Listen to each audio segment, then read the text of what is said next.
நல்லா இருக்குது கோட்டா நல்லா சேர்ந்தோம். அவரை பார்த்தீங்களா அவருடைய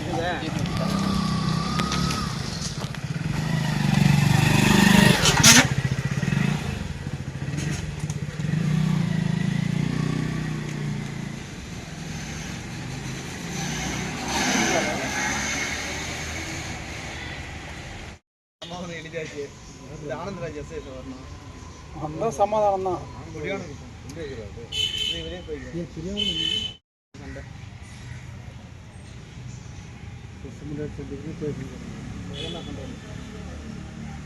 வீட்டில் 4 சேர்த்துக்களை பேசி பிடிக்க வேண்டிய விஷயத்தை இங்கிருந்து விட்டாரு.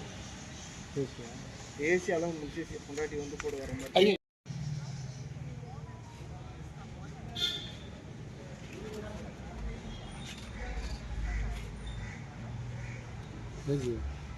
இதெல்லாம் ரிப்போர்ட்டருங்களே கேள்வி கேட்கணும். நித்யா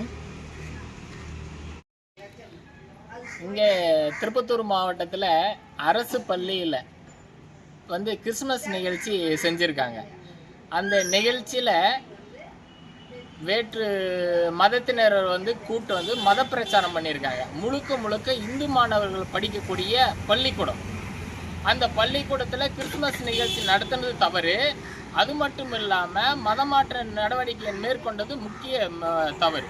இதில் வந்து தூய நெஞ்சு கல்லூரியிலிருந்து கிட்டத்தட்ட ஒரு 50 பேர் மற்றும் ஆசிரியர் பெருமக்களை கூப்பிட்டு வந்து இந்த நிகழ்ச்சியில் வந்து கிறிஸ்மஸ் நிகழ்ச்சி நடத்தியிருக்காங்க.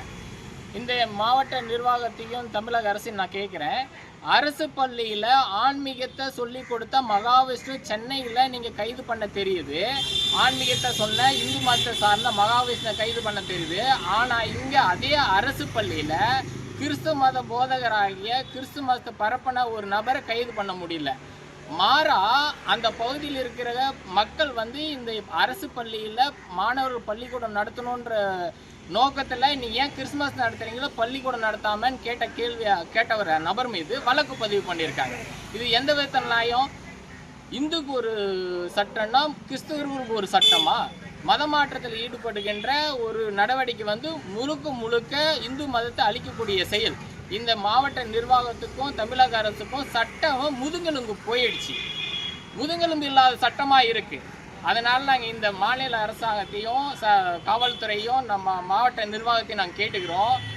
அரசு பள்ளியில் இந்த மாதிரி முழுக்க இந்து மாணவர்கள் படிக்கக்கூடிய பள்ளியில் கிறிஸ்துமஸ் நிகழ்ச்சியோ இல்லை மதமாற்ற நிகழ்ச்சி நடத்துகிறதோ சட்டப்படி குற்றம். இந்த தவறு செய்த மத போதகர்கள் மீது தக்கபடி நடவடிக்கை எடுக்கணும்.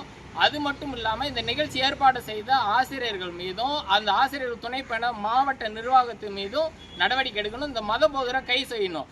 எப்படி அந்த மகாவிஷ்ணு சென்னையில் இந்து மதத்தை சார்ந்தவரை வந்து கைது பண்ண முடியுது, ஆனால் இங்கு கிறிஸ்து மதத்தை சார்ந்த நபர் மீது ஏன் கைது பண்ண முடியல? அப்போ இந்துக்கு என்ன இது? இந்த நாட்டில் இந்து மதத்தினுடைய சாராம்சமாக இருக்கக்கூடிய ஒரு சித்தர்கள் யோகிகளுடைய குரலாக இருக்கிற மகாவிஷ்ணுக்கு இந்த நிலைமைன்னா கைது நடவடிக்கைன்னா வேற்று மதத்தை நிறுவனத்துக்கு வந்து இந்த நடவடிக்கை இல்லையா? சட்டம் வந்து வேற மாறுதா?